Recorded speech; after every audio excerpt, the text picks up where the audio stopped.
Not received a statewide longitudinal data system grant, and because of that, are free to make our own decisions about our use of data.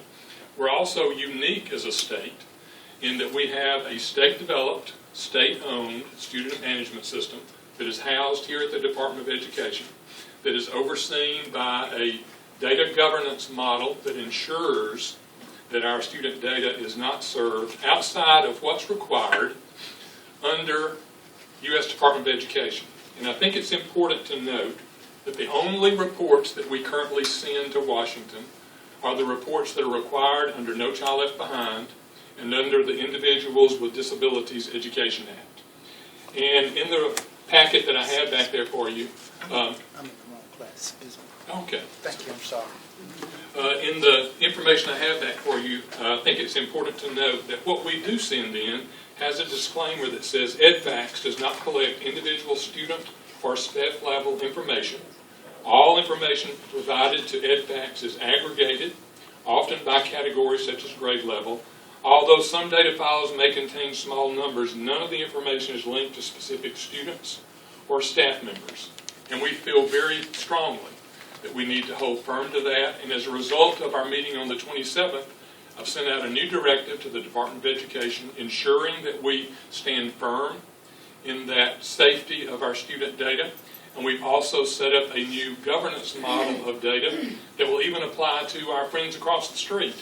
That when we have requests for data, regardless of who that request is from, it will go through a process and be vetted and ultimately approved by me before it leaves the building. So we feel very confident that we can protect the identity and privacy of our students. And also, we can't report what we don't collect. And we only collect information that has instructional value and medical value for our school nurses in our school. But again, we'll keep that very confidential. Since that meeting, I've been asked for 4 other pieces of information. Number one was in 2009, we signed a memorandum of agreement with CCSSO, the Council for Chief State School Officers, and the National Governors Association to begin this work as a group of states to develop what we hoped would turn into standards we could all look at the state level. There's been concern that by signing that, we're still tied to anything that comes from that group. We've had a legal opinion, and I'll be able to release that later today, that states that there are no legal obligations remaining as part of that original agreement. Actually, through the way that we went about adopting our Alabama College and Career Ready Standards in Math and Language Arts, it supersedes anything that was listed in that agreement. So they're ours. We're free to do with them what we wish. Another area was student data security. Again, I've shared with you what we did there. Another area that came up a question was the cost of implementation. I've seen figures that have been projected $250 million to do this implementation. And again, that may be true in some state. I'm not saying that it's not. Probably in California, from what I've read, that could be a reality. But the facts are in the state of Alabama, and we'll have this information posted later today as well, we're actually spending less to implement our standards. In English Language Arts in 2007, we spent $228,000 for development and implementation.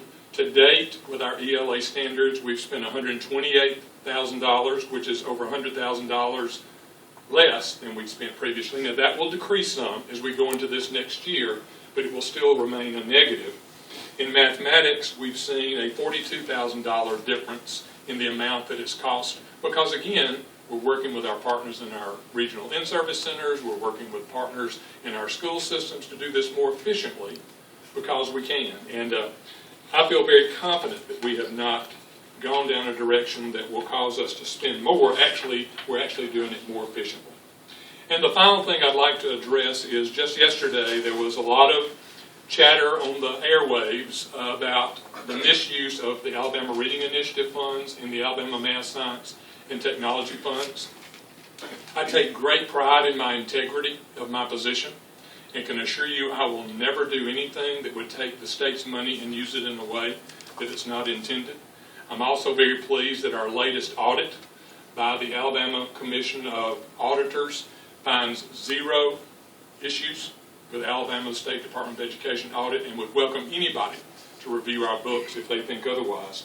But it said yesterday that we have taken what we've learned over the last several years and scrapped these two initiatives and diverted those funds for implementation of the Common Core.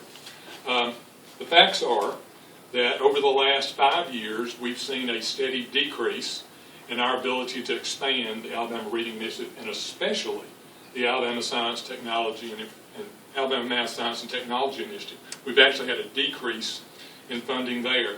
So rather than divert those funds, we've looked at how can we take what we've learned with the Alabama Reading Initiative after 10 years of success, as shown through our scores on reading in grade 4 on the National Assessment of Educational Progress, and expand that to meet a greater number of students.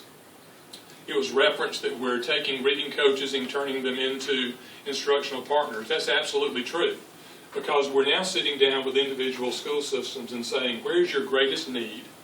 And it may not be in K-3.